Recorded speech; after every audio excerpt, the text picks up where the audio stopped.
Okay, congratulations on your completion of this course. तो at the end मैं आप सबको कॉन्ग्रेचुलेशंस कहता हूँ और आप लोगों को आई बताता हूँ कि नेक्स्ट आपने क्या करना है। अगर आपको वेब डेवलपमेंट की साइड पे इंटरेस्ट है तो आप लोग पाइथन के साथ जेंगो का फ्रेमवर्क यूज़ कर सकते हैं।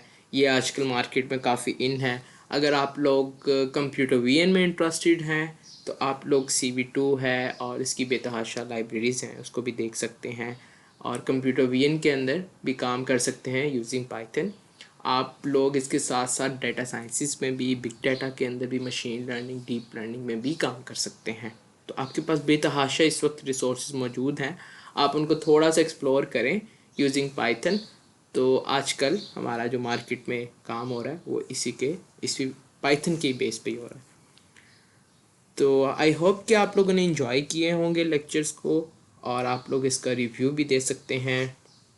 और इसके साथ थोड़ा सा मैं इसकी एक दो रिसोर्सेज के बारे में बता दूँ। इसकी डॉक्यूमेंटेशंस भी ऑनलाइन पढ़ी है, तो आप लोग इस लिंक पे जाके इसकी डॉक्यूमेंटेशन भी पढ़ सकते हैं अपने मज़ीद कॉन्सेप्ट क्लियर करने के लिए। ठीक है, तो हाउ टू रीच मी, आप लोगों को मेरे पास, आपके पास लिंक्डइन का है मेरा। आप लोग लिंक्डइन पे मुझे कर मैसेज कर सकते हैं या कुछ भी आपको जो भी क्यूरी हो आप लोग ईमेल कर सकते हैं। आपके पास गिटहब का लिंक है, आपके पास ये यूट्यूब चैनल है मेरा, उसका लिंक भी है। तो इन पे भी मेरे लेक्चर्स अवेलेबल हैं। तो अब तक के लिए मुझे इजाज़त दीजिए। अल्लाह हाफिज़।